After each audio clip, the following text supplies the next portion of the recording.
Ja, to je dobro vprašanje. Ja. Zdaj, moje raziskovalno delo je nekako vezano na človeške posmrtne ostanke, kar pomeni, da poskušam ugotavljati, naprimer, a gre za moške, a gre za ženske, njihovo starost, naprimer, ena primerjava ženska-moški. Najbolj zanimiv aspekt bi pa jaz rekla, meni osebno, njim verjetno ne, so pa najbrž kakšne patološke ali pa travmatične izkušnje. Ko sem bil majhen, sem staršem vedno postavljal težka vprašanja. Treba je računati, treba je pisati, treba je iskati napake v programih, treba je pravzaprav prebrati članke, izkušati razumeti in podobno. Ukvarjam se z atomsko strukturo snovi. Tisto, kar me zanima, je, kako so v neki snovi, v nekem materialu, atomi in molekule povezani, zloženi skupaj.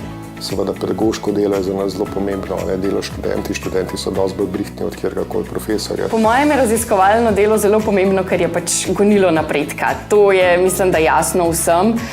Največji problemi, kakor jih pa jaz zdaj opažam, čeprav nimam neke velike kilometrine, so pa gotovo vedno finance. Če hočemo biti konkurenčni kolegom v svetu, potem moramo tudi pri nas imeti vsaj podobno opremo. S svinčnikom in papirjem se težko v današnjem svetu kaj novega odkrije.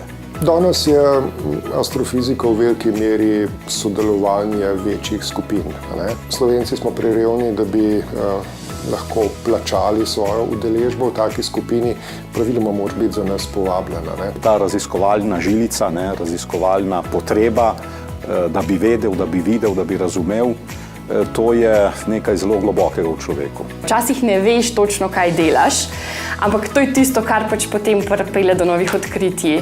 Dobra ideja štima, dobra ideja velja, nič ni važno, kakšen je tvoj nek naziv ali pa odkot prihajaš ali karkoli podobnega. Občutki, ki nekaj odkriješ, so res, to jih je težko opisati. To po eni strani je neka tista, nekaj sem se naučil, nekaj novega sem odkril, nekaj novega lahko drugim pokažem. Tako da je zelo težko, nek tak miks vsega možnega, vsekakor pa pozitivno. Pomen znanosti je pravzaprav, da zadovoljuje osnovno človeško potrebo po zvedavosti. Se pravi, mi radi razumemo stvari, mi radi odkrivamo nove stvari, brez tega seveda človeštvo ne bi bilo na tej točki razvoja, kot je. Bistveno pri nas je to, da pač lahko se naučimo, kar so znali pred nami. Tisto, kar so odkrili pred nami, smo se sposobni naučiti in od tam graditi naprej. In zato nam ni treba delati kolesa vsaki generaciji na novo. Koliko je milijon žigalic, koliko bilk se naje v tem šopu, ki ga je krava pravkar pojedla, koliko korakov je od šole do doma. Ja, vsakič malo drugače, računam na to, da boste zmontirali.